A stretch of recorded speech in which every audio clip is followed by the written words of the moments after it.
নমস্কাৰ মৰমৰ ছাত্ৰ ছাত্ৰীসকল, তোমালোকক সকলোকে মোৰ ইউটিউব চেনেলটোলৈ স্বাগতম জনাইছোঁ। আজি মই তোমালোকক পঢ়াব গৈ আছোঁ পাঠ নম্বৰ 10। পাঠ নম্বৰ 10ৰ নাম হৈছে কি? পৰীক্ষিতৰ ব্ৰহ্মশাপ।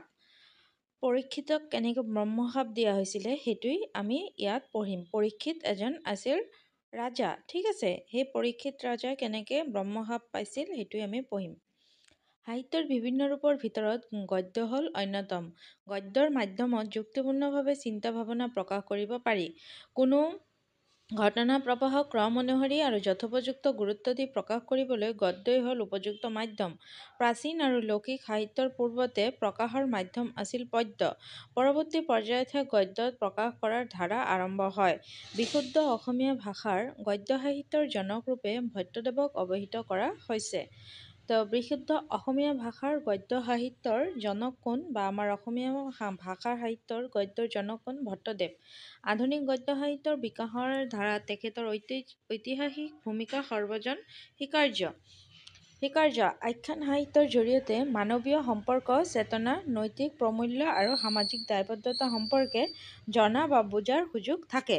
ভট্টদেৱে এনে আখ্যানকে গদ্যৰ জৰিয়তে আমালৈ আগবঢ়াইছে। এতিয়া চোৱা, আমি গদ্যটো পঢ়িম। এদিনা পৰীক্ষিত ৰজা ধনুশৰ ধৰি মৃগয়া কৰিতে বনক গৈলা। মৃগক খেদি ক্ষুধায়ে তৃষ্ণায়ে শ্ৰান্ত হৈলা। মানে কৈছে যে এদিন পৰীক্ষিত ৰজাই ধনু লৈ মৃগ মানে হৈছে হৰিণ চিকাৰ কৰিবলৈ বনত গৈছিল আৰু মৃগক খেদি ক্ষুধায়ে তৃষ্ণায়ে শ্ৰান্ত হৈলা। মানে মৃগক খেদি তেখেতৰ পুৰা পিপাস লাগি গৈছিলে। জল খুজিতে শমীক মুনিৰ আশ্ৰমক গৈলা। আৰু পানী খুজিবলৈ শমীক মুনিৰ আশ্ৰমত গৈছিল। দেখন্ত মুনি চক্ষু মুদি সমাধি কৰি আচন্ত, এমন মুনিত তৃষ্ণায়ে আকুল হৈয়া জল খুজিলা। আৰু দেখন্ত মুনি মানে মুনিয়ে কৈছে চক্ষু মুদি সমাধি কৰি, মানে মুনিয়ে পুৰা চক্ষু মুদি একদম সমাধিত মানে ধ্যানত মগ্ন হৈ আছিল। এমন মুনি তৃষ্ণায়ে আকুল হৈয়া জল, আৰু এইফালে মুনি পুৰা জল মানে খুজি আছে, তেখেতৰ খুব পিপাস লাগি আছিলে। পাছে দান সমিধান একো নাপাই অৱজ্ঞা কৰিল মানি ক্ৰোধ কৰিলা। আৰু ৰজাই ভাবি আছে, মই মুনিৰ আশ্ৰমত আহিছোঁ আৰু মোক অৱজ্ঞা কৰি আছে, মই পানী খুজি আছোঁ, মোক পানী দিয়া নাই। পাছে দান সমিধান একো নাপাই অৱজ্ঞা কৰি মুনি ক্ৰোধ কৰিলা। ই ব্ৰাহ্মণে মিছায়ে সমাধি ধৰি মোক নামাতিলা। আজি বোল বুঝো সেহি বুলি মৰা সৰ্প ধনুৰ আগে আনি মুনিৰ গাত দিয়া গৃহক গৈলা। আৰু কি কৰিলে? এই যে সৰ্পটো মুনিৰ গাত দি দিছে। পাছে তান পুত্ৰ শৃংগী বাৰ্তা পাইয়া ক্ৰোধে সবলাখাৱৰ আগতে বুলন্ত, অহো ৰাজাৰ অন্যায় দেখাও, দাস হৈয়া স্বামীক অপকাৰ কৰে। তো কৈ আছে যে অহা ৰজাৰ অন্যায় দেখাচোন, তেওঁ দাস হৈও মানে কেনেকে অৱজ্ঞা কৰিছে, আৰু কেনেকে তেওঁ মানে সেই শ্যামক মুনিৰ পুত্ৰ শৃংগীয়ে এই ঘটনাটো চাই আছিলে। তাৰপিছত কৈছে চোৱা, দাস হৈয়া স্বামীক অপকাৰ কৰে, ব্ৰাহ্মণ হৈ ক্ষত্ৰিয়ক ৰজা পাতিছে, সি কোন আমাক দ্ৰোহ কৰে, দুষ্টৰ নিয়ন্ত কৃষ্ণ বৈকুণ্ঠক গৈলে আৰু এতেক অন্যায় কৰে। আৰু মানে কৈছে এখেত কোন হয় যে আমাৰ লগত এনেকুৱা অন্যায় কৰি আছে, ব্ৰাহ্মণ হবে ক্ষত্ৰিয়সকলক ৰজা পাতিছে আৰু ৰজাই ব্ৰাহ্মণক এনেকুৱা অপমান কৰিছে। আজি ময়ো দণ্ডিব, আৰু কৈ আছে আজি ময়ো দণ্ড দিম, মোৰ বল দেখ মোৰ। এহি বুলি কৌশিকী জলত আচন্ত কৰি ৰজাক দিনত তক্ষকে দংশুক বুলি শাপ দিলা। আৰু চাবা তোমালোকে মুনিসকলৰ হাতত এটা সৰু এটা ঘটিৰ নিচিনা কিবা এটা বস্তু থাকে, তো সেইটোকে বুলি কোৱা হয় যে মানে সেই পাত্ৰটোকে আৰু কৈছে তেখেতে যে ইয়াত যে সাপটো যে অভিশাপ আৰু দি দিলে, তো সেইটো হৈছে কৌশিকী কৌশিকী।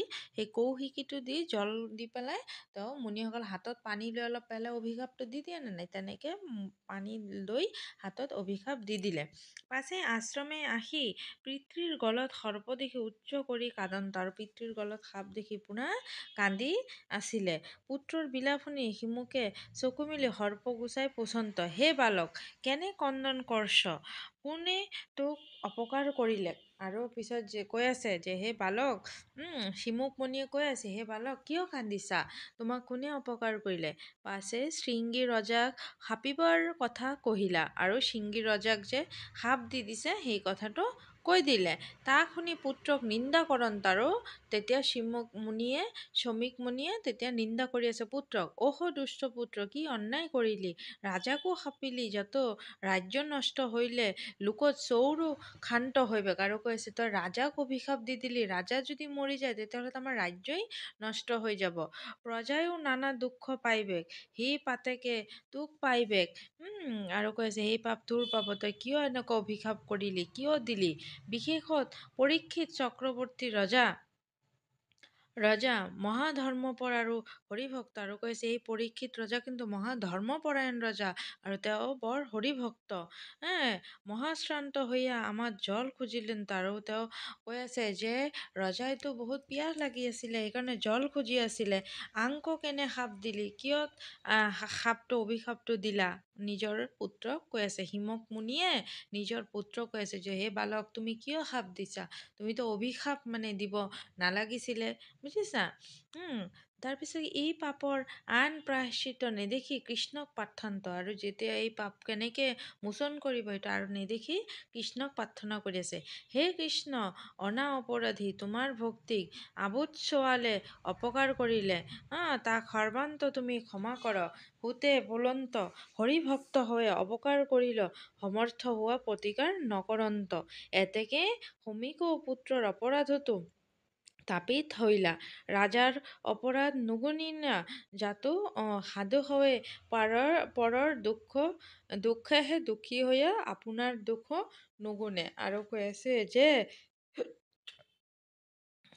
কৈ আছে এতেকে শ্ৰমিক পুত্ৰৰ অপৰাধতো শ্ৰমিক মুনিৰো বেয়া লাগি আছে, আৰু ৰজাৰ অপৰাধ নুগুণিলা, ৰজাই কি অপৰাধ কৰিছে সেইটো কিন্তু মুনিয়ে ভাবা নাই, যাতে সাধু হবে পৰৰ দুখেহে দুখী হৈয়া আপোনাৰ দুখ নগুণে। আৰু কৈছে সাধুসকলে পৰৰ দুখতে দুখী হৈ নিজৰ দুখ কোনোদিনো নগণে। আৰু এইয়া মুনিৰ হাতত দেখিছানে ঘটিটো, এইটোৱেই হৈছে এই পাত্ৰটো দিয়েই তোমালোকে যে পাত্ৰ এইটোকে কৌশিকী বুলি কোৱা হয়, এই কৌশিকী দি তেওঁ অভিশাপ দিছিলে। বুজি পাইছে ছাত্ৰ ছাত্ৰীসকল। আৰু মই এই পাঠৰ প্ৰশ্ন উত্তৰখিনি তোমালোকক দি দিম। ইয়াত চোৱা, ভট্টদেৱ আমাৰ কবিৰ বিষয়ে অলপ পৰিচয় দিছে। ভট্টদেৱ অসমীয়া গদ্য সাহিত্যৰ জন্মদাতা, তেখেতৰ সম্পূৰ্ণ নাম আছিল বৈকুণ্ঠ নাথ ভাগৱত ভট্টাচাৰ্য। তেখেতৰ জন্ম হৈছিল 1558 খ্ৰীষ্টাব্দত কামৰূপ জিলাৰ বৰ্তমান বৰপেটা জিলা বৰনগৰ অঞ্চলৰ ভেৰগ্ৰামত। তেখেতৰ পিতাকৰ নাম আছিল শ্ৰীচন্দ্ৰ ভাৰতী। পিতৃৰ নিৰ্দেশ মতে তেখেতে দামোদৰ দেৱৰ ওচৰত শৰণ লৈছিল। সকলো শাস্ত্ৰতে ভট্টদেৱৰ গভীৰ ব্যুৎপত্তি আছিল, অসাধাৰণ দক্ষতাৰে ভাগৱত আৰু পুৰাণ ব্যাখ্যা কৰিছিল। তাৰ বাবে তেখেতক কবি ৰত্ন আৰু ভট্টাচাৰ্য উপাধিৰে বিভূষিত কৰিছিল। তেখেতে গদ্যপুথি, কথা ভাগৱত, কথা গীতা আৰু কথা ৰত্নাৱলী ৰচনা কৰিছিল। ইয়াৰ উপৰি অসমীয়া ভাষাত শৰণ মালিকা, গুৰু বংশাৱলী, প্ৰসংগমালা আৰু সংস্কৃত ভাষাত ভক্তিসাৰ আৰু ভক্তিৰ বিবেক ৰচনা কৰিছিল। ভট্টদেৱৰ আগতে কোনো আৰ্যমূলীয় ভাৰতীয় ভাষাতে গদ্য পুথি ৰচিত হোৱা নাছিল। অৱশ্যে তেখেতৰ গদ্য বুৰঞ্জী ভাষাৰ দৰে কথিত গদ্য নহয়, সমসাময়িক পদ্যৰ ভাষাৰ দ্বাৰা প্ৰভাৱান্বিত গদ্যহে। কিন্তু অসমীয়া লিখিত গদ্যৰ গাঁথনি ৰূপটো ভট্টদেৱৰ গদ্যত পোনপ্ৰথমে স্পষ্ট হৈছিল। বুজিছা। ইয়াত পাঠটোৰ মূল কথাখিনি দি দিছে তোমালোকক, চোৱা। আৰু সেই ভাষাটো, গল্পটো যিটো ভাষাত গদ্যটো দেখিছা হয়তো তোমালোকে বুজিব নোৱাৰা, সেইকাৰণে মই তোমালোকক ধুনীয়াকৈ বুজাই দিছোঁ। ইয়াতো তোমালোকক দি দিছে চোৱা যে ৰজা পৰীক্ষিত এদিন চিকাৰ কৰিবলৈ বনলৈ গ'ল। পিয়াহ লগাত মূল গল্পটোৰ মূল ভাৱটো ইয়াত দি দিছে। পিয়াহ লগাত পানী খাবলৈ শ্ৰমিক মুনিৰ আশ্ৰম পালেগৈ আৰু পানী খুজিলে। শ্ৰমিক মুনিয়ে চকু মুদি তেতিয়া ধ্যান কৰি আছিল।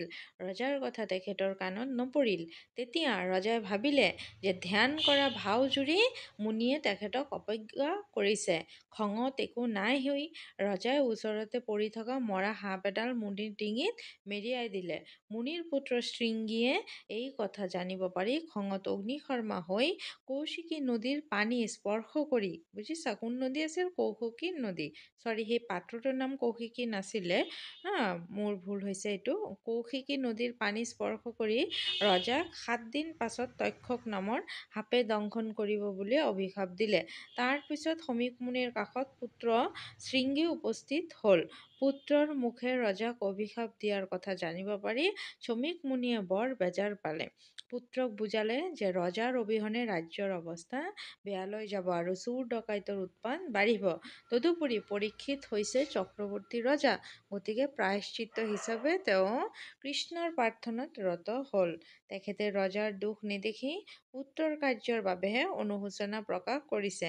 মহৎ ব্যক্তিয়ে আনৰ মহত্ব আৰু নিজৰ দোষহে প্ৰথমে উপলব্ধি কৰে।